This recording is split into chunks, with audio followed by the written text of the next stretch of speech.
Words of my mouth and the meditations of our hearts be always acceptable unto you, O Lord, our strength and our Redeemer. Amen. Please be seated.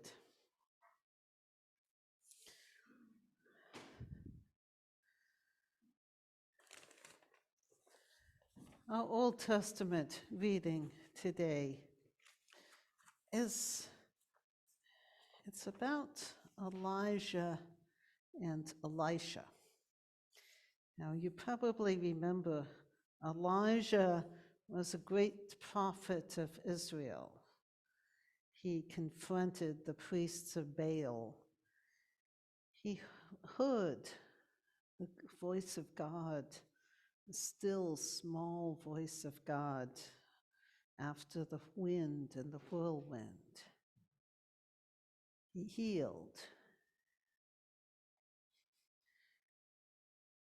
And Elisha was his student, his disciple. Now Elijah has noticed that he is going to leave this earth. And perhaps he wants to spare Elisha the grief. He keeps telling Elisha, stay here. For the Lord has sent me as far as Bethel. First Elijah is sent to Bethel. Then he is sent to Jericho. Then he is sent to the Jordan. Each time he tells Elisha, stay here. And Elisha doesn't. Elisha says, as the Lord lives and as you yourself live, I will not leave you. He will accompany Elijah in this last journey.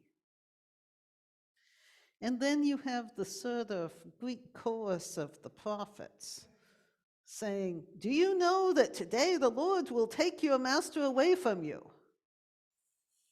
You know. Do you know that the person you love is going to leave you? Is going to die? And Elisha keeps saying, yes, I know. Keep silent. You don't need to tell me. I know.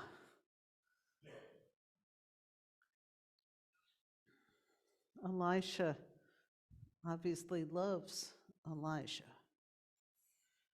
He doesn't want to leave him. He doesn't want Elijah to leave him. As long as it's possible, he will stay with him, knowing that this is the last journey together.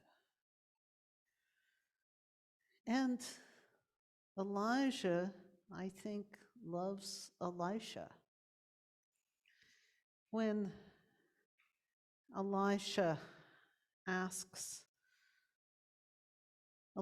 says to Elisha, tell me what I may do for you before I am taken from you.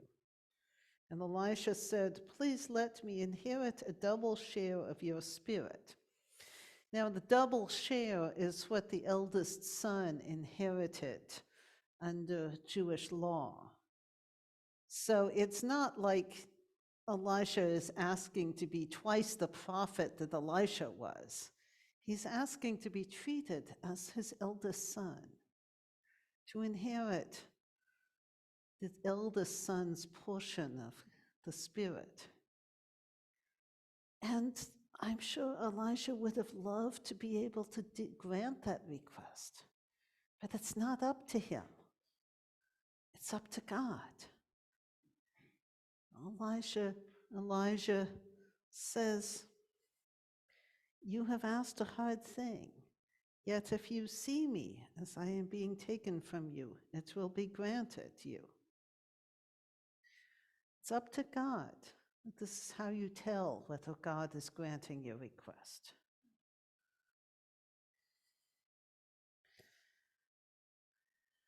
Have you ever experienced that, of wanting to do something for the person you love, but it's not up to you? It's not in your control. It's up to God. Have you ever lived in that uncertainty of knowing that someone you love is leaving you and not being able to control that, of having to depend on God for your ability to live beyond this loss, for the strength to walk with them in that last time? I think we can feel Elisha's pain, and we can also feel Elijah's pain, and their mutual recognition that it is out of their control and they are dependent on God. As it happens, Elisha's prayer is granted. He sees Elijah being taken from him, and he inherits the mantle of the prophet of Israel. And he grieves Elijah. He tears his garments in the classic grief ritual.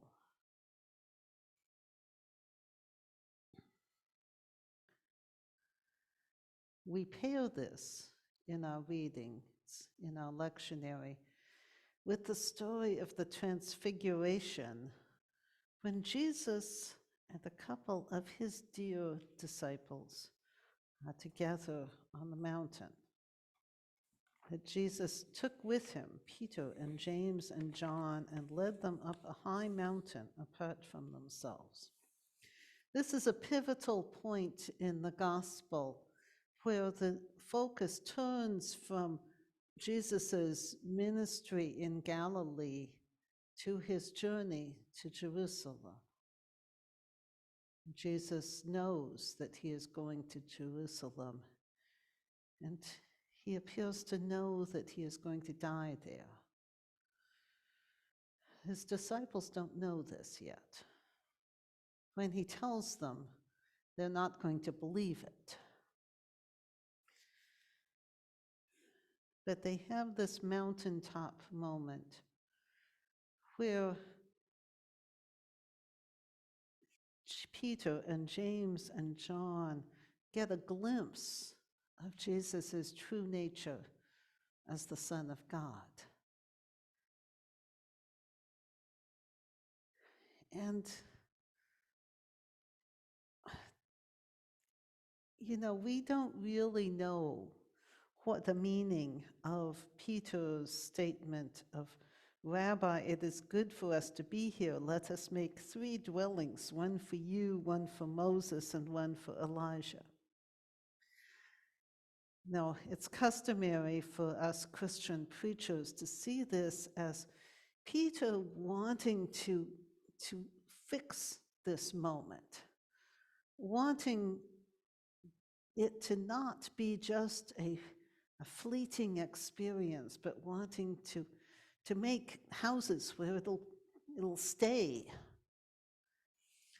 I've read that the word for dwelling is the word for booths in the Jewish feast of Sukkot, and it's a remembrance of the time in the wilderness when the Israelites have fled Egypt and before they have come to the Holy Land, and that it might actually be Peter's recognition that the world is changing, that the relationship with God is in flux, like it was during the Exodus time, and that any dwelling is impermanent because the booths are made of branches. They're deliberately made to be impermanent, reflecting the tense of the Exodus. So we don't really know what was going through Peter's mind. What we do know is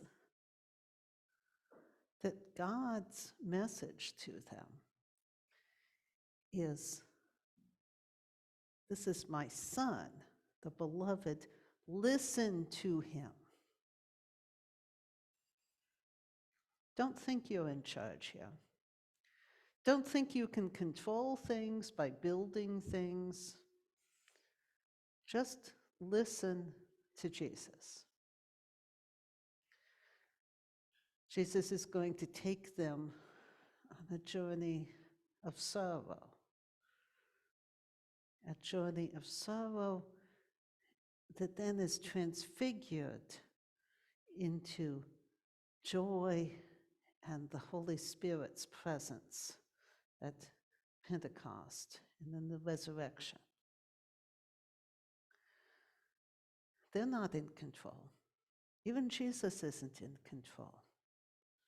God is in control. And this is a journey of recognizing the radical dependence on God. And perhaps that's why we pair it with the story of Elijah and Elisha, which is also a story of radical dependence on God as the world is changed.